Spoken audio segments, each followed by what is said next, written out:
Hare Krishna. In the discussions about Vaiṣṇavī dīkṣā-gurus, the conversation often gets confused. People say, are women qualified? But that is not the right question. Because some women are not qualified. And some men are not qualified either. In fact, most people, male or female, are not qualified to serve as dīkṣā-guru. So the real question is not, are women qualified? The real question is, can a woman ever be qualified?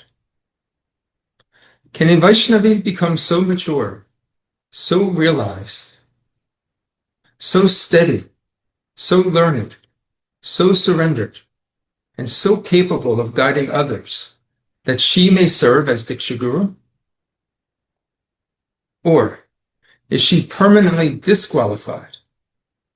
Not because of her character, not because of her realization, not because of her conduct, nor her knowledge, but simply because she is in a female body. That is the actual issue.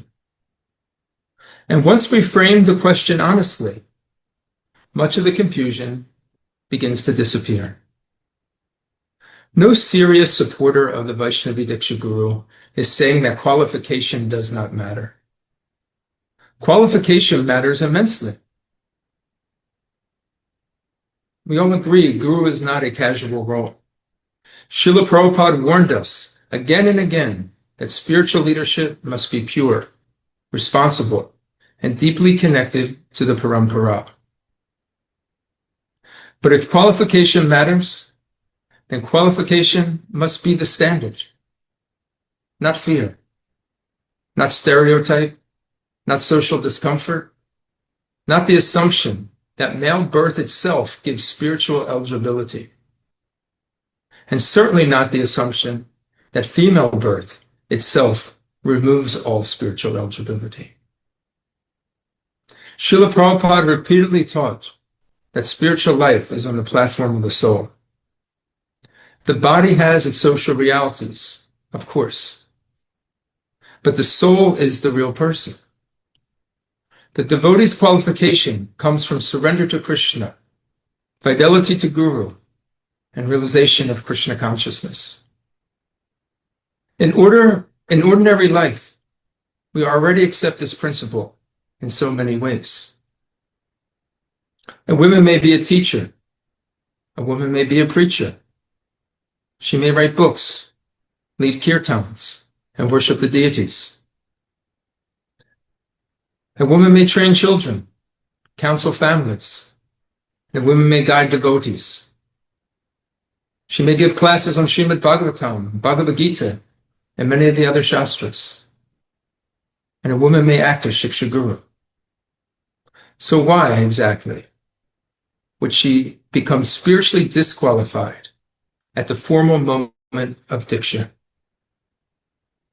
That is the question that must be answered.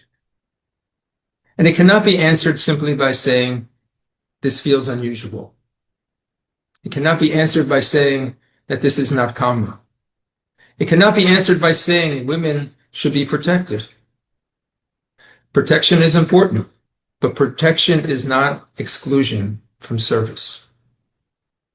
Rarity is important, but rare does not mean forbidden. Caution is important, but caution does not justify a permanent ban. If a particular candidate is not qualified, she should not be approved. But if she is qualified, then we must not invent a gender-based disqualification that Śrīla Prabhupāda himself did not impose. That would not protect guru-tattva. It would distort it.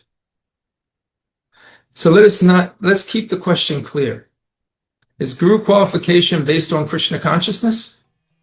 Or is guru qualification finally controlled by the body? Śrīla Prabhupāda gave us the answer. We must have the courage to follow it.